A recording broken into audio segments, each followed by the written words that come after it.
안녕하세요, 해공어정입니다. 자, 카카오 네이버 카카오 오늘도 두 종목 함께 보도록 하겠습니다. 자, 오늘 카카오는요 김범수 의장 사임 효과가 어떻게 앞으로 주가에 영향을 미칠지 오늘 중점적으로 좀 말씀을 드리도록 하겠고요. 자, 우리 네이버 카카오가 오늘은 다소 좀 정체를 보였는데 카카오는 마이너스 2%대 하락을 보였고요. 어제의 그 보합 수준에서 그나마라도 좀 버텼었던 흐름들이 오늘은 추세가 단기적으로 좀 꺾이는 모양새입니다. 자, 네이버 같은 경우는요. 그나마라도 오늘 상승 마감을 했고요. 뭐 큰 틀에서 크게 상승보다는 그냥 자리 지키는 정도다. 0.9% 정도 상승했으니까요. 오늘은 우리 네이버 카카오가 다소 좀 정체하는 모습들이 나타났는데 이 부분을 오늘 중점적으로 좀 말씀드리도록 하겠습니다. 구독, 좋아요, 알림 설정 잊지 마시고요. 지금 바로 시작해 보도록 하겠습니다. 자, 일단 먼저 말씀드릴 부분들은요. 아무래도 오늘 국내 증시가요. 갭상승 출발은 했습니다만 그 결과가 오후장으로 가면서 점차적으로 시장이 낙폭을 좀 키웠고요. 결과적으로는 우리 국내 증시가 전일 대비해서 코스피는 약보합 수준, 코스닥은 0.9%나 하락하면서 코스닥이 훨씬 더 좋지 않았다. 이렇게 보여집니다. 자, 그러면 코스닥은 좋지 않은 반면에 코스피는 그나마라도 좀 버텼고요. 또 동시효과 그러니까 마지막 10분 동시효과에서 낙폭을 줄인 점이 다소 좀 특징적이에요. 자, 보시면 자, 10분봉으로 가겠습니다. 10분봉 마지막 동시효과 10분을 봐야 되니까요. 보시다시피 오전장에 이렇게 좀 양호하게 흐름이 양호했습니다만 우리 한 10시 반, 11시 정도부터 해서 빠르게 낙폭을 좀 키우기 시작하더니 오늘 장 막판까지도 우리 코스피 지수는 내려왔습니다. 코스닥도 마찬가지입니다.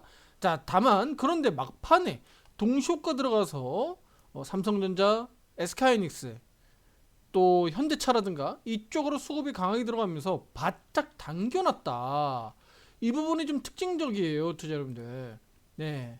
그래서 이 부분이 우리 국내 증시 또 미국 증시에 오늘 반등을 좀 의미하는 것은 아닌지 조심스럽게 좀 기대를 해보도록 하겠습니다. 자, 그래서 국내 증시가 오늘 2600포인트 저항을 확인하면서 주가 조정이 일부 좀 나왔다라고 볼 수가 있겠고요. 상승폭을 반납했다. 자, 그러면 카카오는 여기에 대한 영향도 있었다라고 볼 수가 있겠죠. 최근 들어서 네카오는 서로 좀 상반된 흐름들이 나타나고 있죠.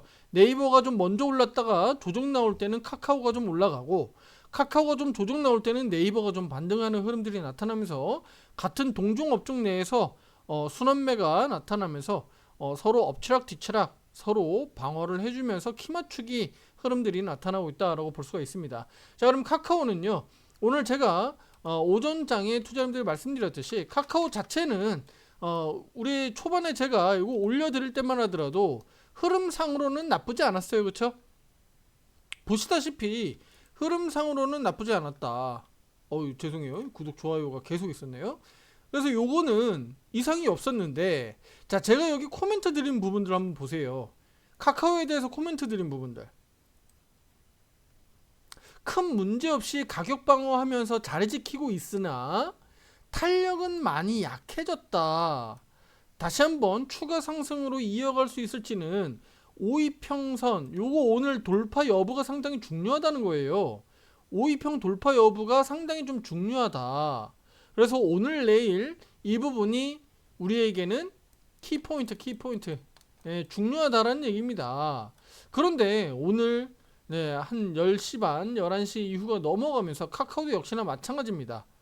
여기 코멘트 드렸듯이 반대로 저항 역할을 하면서 조정이 나올 수 있고 그렇게 되면 43,000원에 대한 지지력 테스트를 하게 됩니다 라고 코멘트 들어가 있는데 오늘 바로 이렇게 43,000원에 대한 지지력을 이렇게 테스트했다라고 볼 수가 있는 겁니다. 여기 나오죠? 네. 그러니까 오늘 이 부분들이 정확하게 저항 작용했다라고 보는 거예요.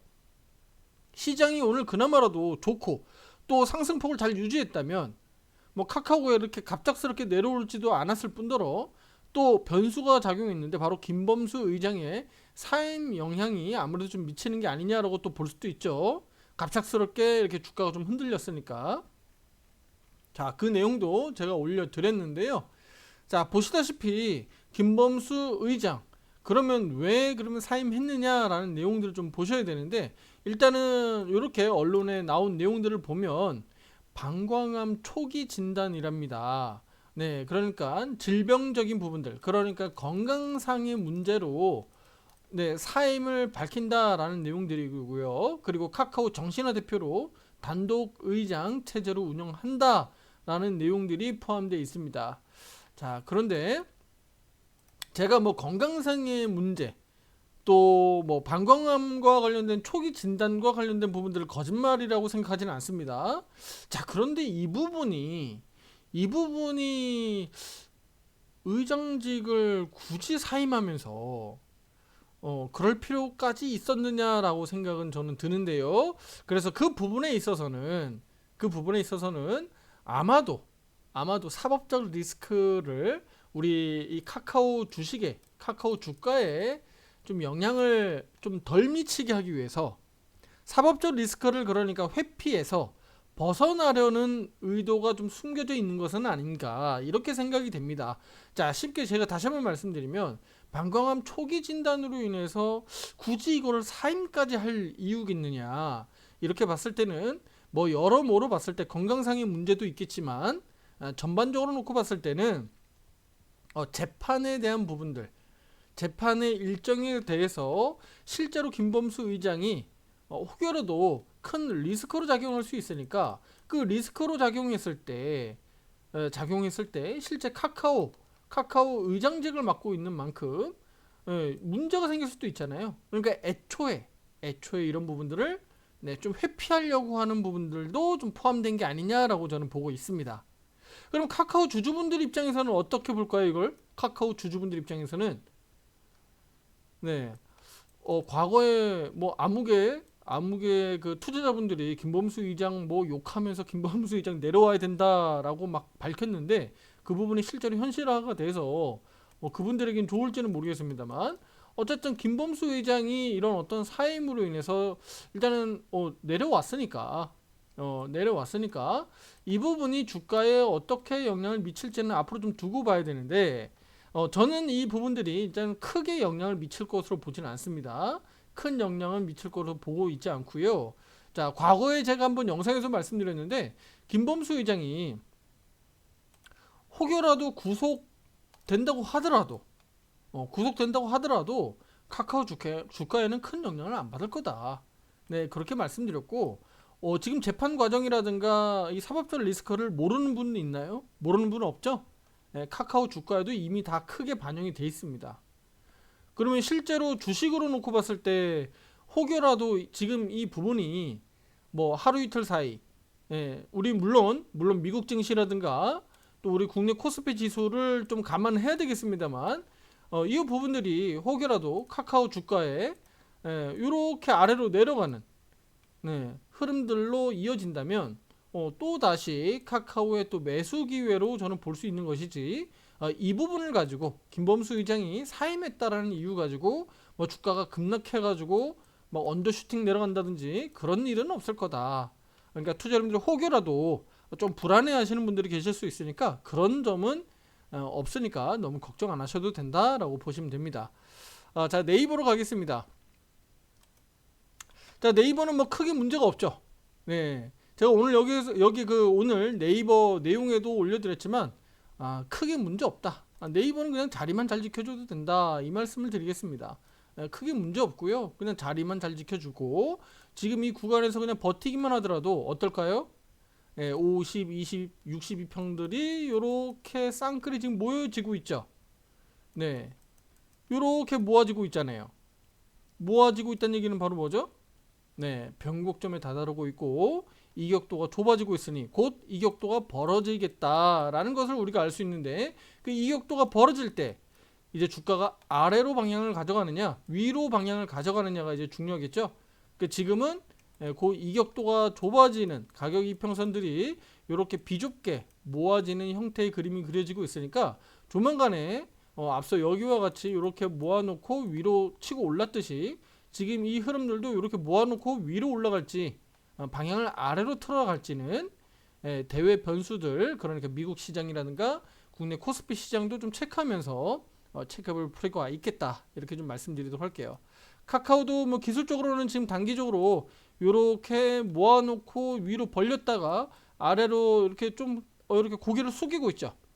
고개를 숙이고 있는데 지금으로서는 그냥 최대한 버티는 정도 수준만이라도 양호하다. 43,000원 안 무너지고 그냥 버티는 것만으로도 좋다라고 볼 수 있는데, 만에 하나 뭐 미국 시장이라든가 또 국내 시장, 조금 전에 얘기했던 거하고 일맥상통합니다. 그 대외 변수로 인해서 카카오가 주가가 이렇게 조정이 좀 나온다면 오히려 이렇게 모아지는 과정들이 또 한 번 만들어질 수 있으니까 그 과정에서 또다시 매수, 신규 매수라든가 또는 비중을 늘릴 수 있는 기회, 찬스로 볼 수 있으니까 그렇게 보시면 좋겠다. 그러니까 너무 투자자분들이 네카오 이 주식에 대해서 너무 부담 갖지 않으셔도 된다라고 좀 말씀드리도록 할게요. 자, 코스피 지수 다시 한번 보도록 할게요. 지금 2600포인트 앞서서 말씀드렸던 저항 구간에서 오늘 이렇게 상승폭을 좀 반납하면서 내려온 것 뿐입니다. 네, 그리고 바닥에서 이렇게 잘 받아주고 있죠.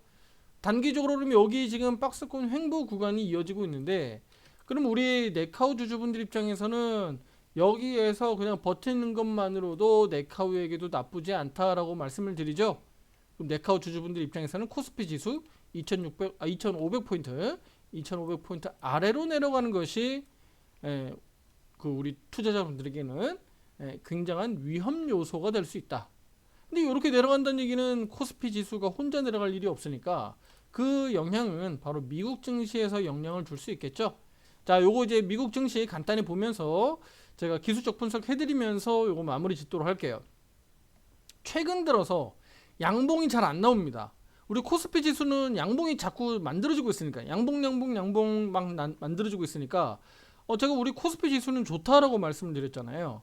그렇죠? 오늘은 갭상승 음봉이니까 좀 좋지 않은 내용이지만 미국 증시는요, 나스닥 100 선물지수 기준으로 음봉이 계속적으로 만들어지고요. 그 개수만 놓고 보더라도 양봉보다는 음봉이 훨씬 더 많습니다. 자, 단기적으로 고점 대비해서 대략 얼마 정도 내려왔죠? 15% 가까운 변동성을 보였어요. 과거 사례를 볼 때, 자, 저는 이미 여러 번 체크했으니까 투자자분들 한번 체크해 보세요.